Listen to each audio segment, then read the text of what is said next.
बिस्मिल्लाहिर्रहमानिर्रहीम। अस्सलाम वालेकुम स्टूडेंट्स, कैसे हैं आप लोग? उम्मीद करती हूँ आप सब खैरियत से होंगे। स्टूडेंट्स, मैं हूँ आपकी अपनी होस्ट राइजिंग मिस्ट और जो टॉपिक आज मैं आपसे शेयर करूँगी वो है unit process and it's examples.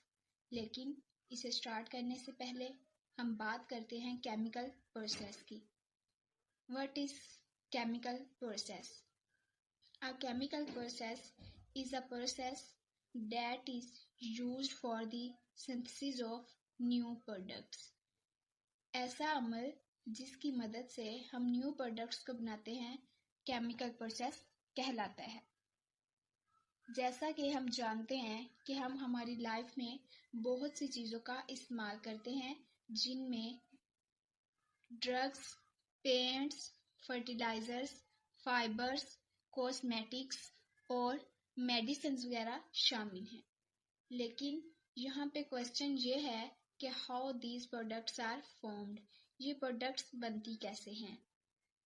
Answer is in chemical industries by using various methods these products are formed. Chemical industries में लार्ज स्केल पर डिफरेंट मेथड्स को यूज करते हुए इन प्रोडक्ट्स को बनाया जाता है।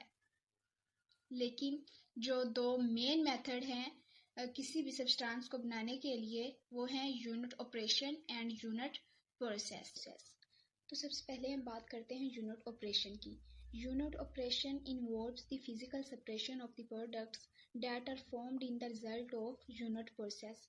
यूनिट प्रोसेस के नतीजे में बनने वाली प्रोडक्ट्स को फिजिकली सेपरेट आउट करना यूनिट ऑपरेशन कहलाता है। इसकी कुछ एग्जांपल्स में फिल्ट्रेशन, डिस्टिलेशन, क्रशिंग वगैरह शामिल हैं। अब हम बात करते हैं यूनिट प्रोसेस की। What is unit process?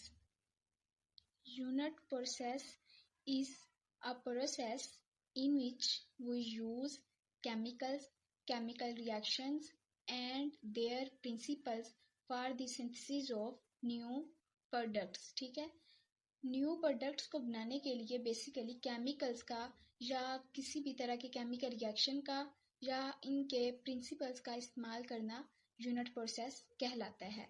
Unit process की अगर हम एग्जांपल्स की बात करें तो there are many examples of unit process, but we discuss here polymerisation, nitration, halogenation और एस्टरिफिकेशन। अब हम बात करते हैं पॉलीमराइजेशन की। ठीक है, first example of unit process. इस एग्जांपल में हम देखते हैं पहले सबसे इसकी डेफिनेशन को। तो पॉलीमराइजेशन क्या है? Polymerisation is a chemical reaction in which small particles called monomers combine together form the large substances और molecules called polymers। ठीक है, ऐसा रिएक्शन जिसमें छोटे छोटे जर्रात मिलकर बड़े मॉलिक्यूल्स को बनाते हैं पॉलीमराइजेशन कहलाता है। अगर इसकी हम एप्लीकेशंस की बात करें तो पॉलीमराइजेशन रिएक्शन को बहुत सी चीज़ों की मैन्युफैक्चरिंग में इस्तेमाल किया जाता है, इसीलिए इसकी जो इम्पोर्टेंस है वो भी वाइड रेंज में है। इसको यूज़ किया जाता है for the synthesis of plastic, synthetic rubber, synthetic fibre और पेंट्स। ठीक है, अब हम अगर बात करें पॉलीमराइजेशन रिएक्शन की टाइप्स की तो basically there are two main types of polymerisation reaction. First one is addition polymerization and second one is condensation polymerization. Addition polymerization is the process of the polymerization in which monomers combine to form the long chains। ठीक है, ऐसा process जिसमें monomers एक दूसरे के साथ combine होते हैं, एक दूसरे के साथ जुड़ते हैं और लंबी चेन्स बना देते हैं पॉलीमर्स की, उसे हम बोलते हैं एडिशन पॉलीमराइजेशन। ठीक है, इसे हम चेन ग्रोथ पॉलीमराइजेशन भी बोलते हैं। और इस पॉलीमराइजेशन की टाइम में कोई बाय प्रोडक्ट नहीं बनता। इसके बरक्स अगर हम बात करें सेकंड टाइप ऑफ पॉलीमराइजेशन की तो वो है कंडेंसेशन और स्टेप ग्रोथ पॉलीमराइजेशन। इस पॉलीमराइजेशन की टाइम में जो स्मॉल पार्टिकल्स हैं, स्मॉल मॉलिक्यूल्स हैं, वो बनते हैं एज अ बाय प्रोडक्ट। और वो स्मॉल मॉलिक्यूल्स कौन कौन से हो सकते हैं? वो अमोनिया हो सकता है, वाटर के मॉलिक्यूल्स हो सकते हैं या फिर हाइड्रोक्लोरिक एसिड के मॉलिक्यूल्स हो सकते हैं। अब हम स्टेप्स की बात करते हैं, जिन स्टेप्स की वजह से जो पॉलीमराइजेशन का प्रोसेस है वो कंप्लीट होता है। तो there are 3 main steps of polymerisation process. First one is initiation, second one is elongation और propagation, and third one is termination. ठीक है, फर्स्ट स्टेप में क्या होता है कि फ्री रेडिकल जो है वो रिएक्ट करता है कंपाउंड के साथ। ठीक है, in second step that is propagation, the free radical attack on the double or triple bond of the compound to form an other free radical। ठीक है, फर्स्ट स्टेप में क्या हुआ कि जो फ्री रेडिकल है वो रिएक्ट करते हैं कंपाउंड के साथ। सेकंड स्टेप में वो क्या करता है कि जो कंपाउंड का डबल या ट्रिपल बॉन्ड है उस पे अटैक करते हैं to form another free radical. ठीक है, और थर्ड स्टेप जो इसका लास्ट स्टेप है, टर्मिनेशन स्टेप है, उसमें जो दोनों फ्री रेडिकल्स हैं आपस में कंबाइन हो जाते हैं और अलहदा से अपना कोई प्रोडक्ट बना लेते हैं। प्रोडक्ट्स की जो बनती हैं पॉलीमराइजेशन प्रोसेस के रिजल्ट में, तो उनमें पॉलीथाइलीन और पॉलीथीन, ठीक है, विनाइल अल्कोहल्स, रबड़, पॉलीब्यूटाडाइइन और यूरिया, जिसे हम फर्टिलाइजर के तौर पर इस्तेमाल करते हैं। यहाँ तक बात हो गई हमारी फर्स्ट एग्जांपल जो थी यूनिट प्रोसेस की पॉलीमराइजेशन की। अब हम मूव करते हैं सेकंड एग्जांपल की तरफ, जो है नाइट्रेशन। तो नाइट्रेशन की सबसे पहले हम डेफिनेशन देखते हैं। The introducing of a nitro group in an organic compound is said to be nitration. किसी भी ऑर्गेनिक कंपाउंड में नाइट्रो ग्रुप को इंट्रोड्यूस करवाना नाइट्रेशन कहलाता है।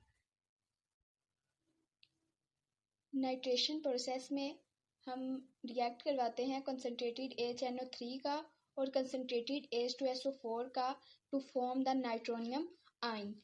बाद में फिर यही नाइट्रोनियम आयन रिएक्ट कर लेता है ऑर्गेनिक कंपाउंड के साथ, और इस तरह जो नाइट्रेशन का प्रोसेस है वो कैरी होता है। अब अगर हम बात करें नाइट्रेशन प्रोसेस की एग्जांपल्स की, तो फर्स्ट एग्जांपल में बेंजीन जो है वो रिएक्ट कर रही है HNO3 के साथ in the presence of H2SO4, जो कि यूज हो रहा है एज अ कैटलिस्ट और टेम्परेचर 50 डिग्री सेल्सियस में। ठीक है, तो इसके रिजल्ट में जो बन रहा है वो हाइड्रोजन ब्रोमाइड एंड ब्रोमोबेंजीन।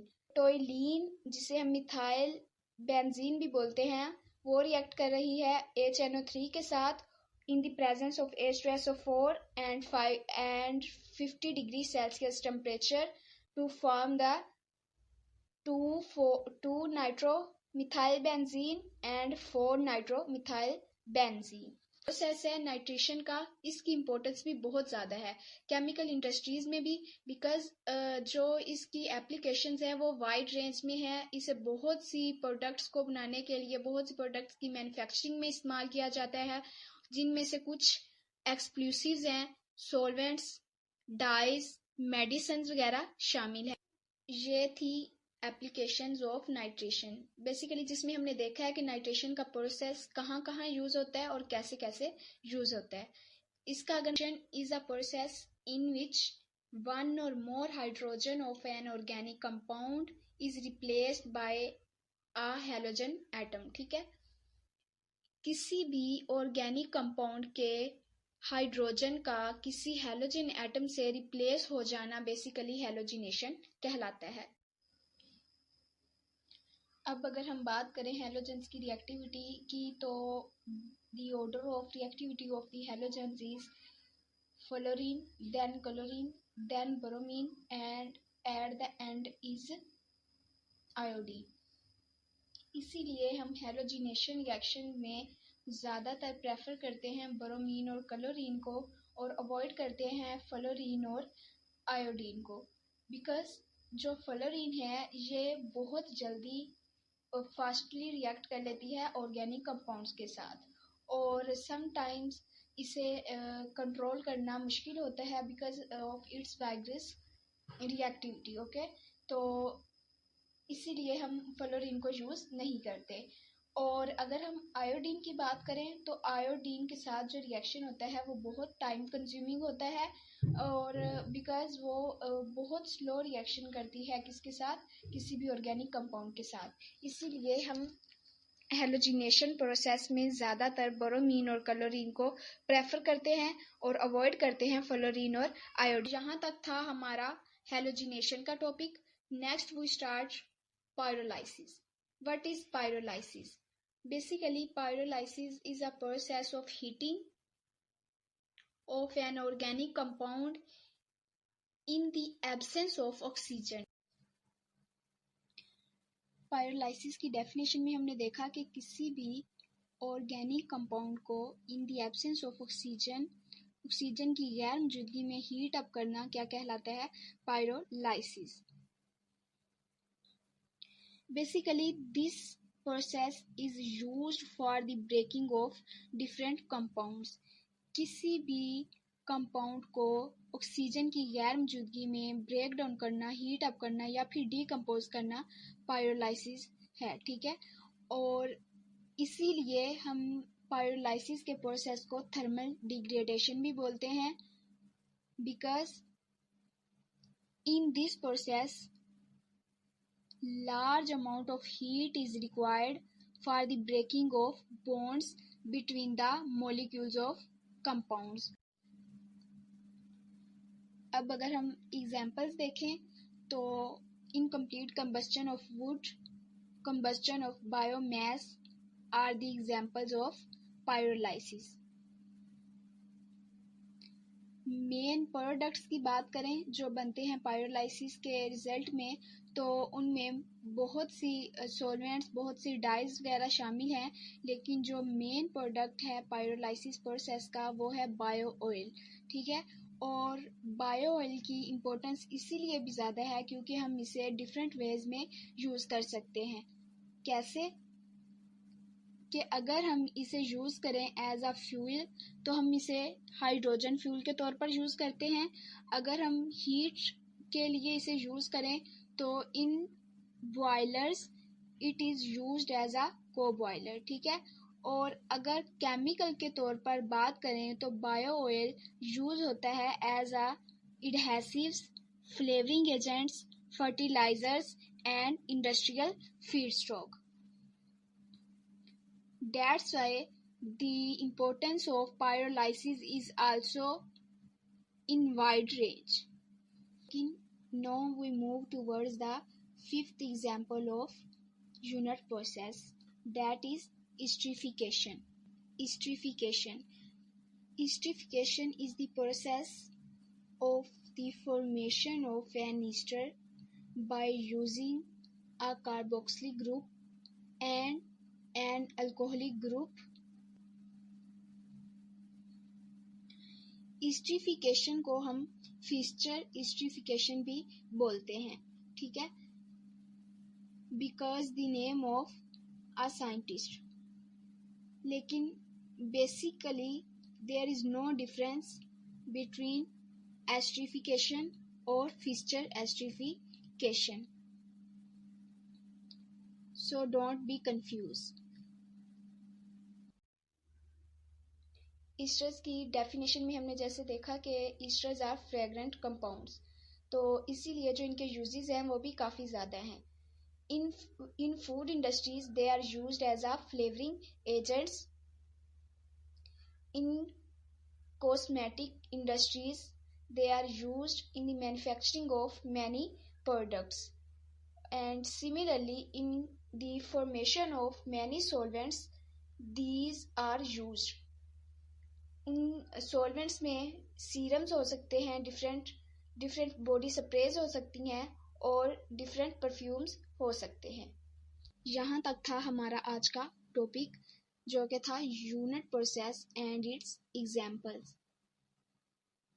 लेकिन अगर किसी का कोई क्वेश्चन हो या फिर कोई कंफ्यूजन हो तो वो कमेंट सेक्शन में पूछ सकता है। अल्लाह हाफिज़।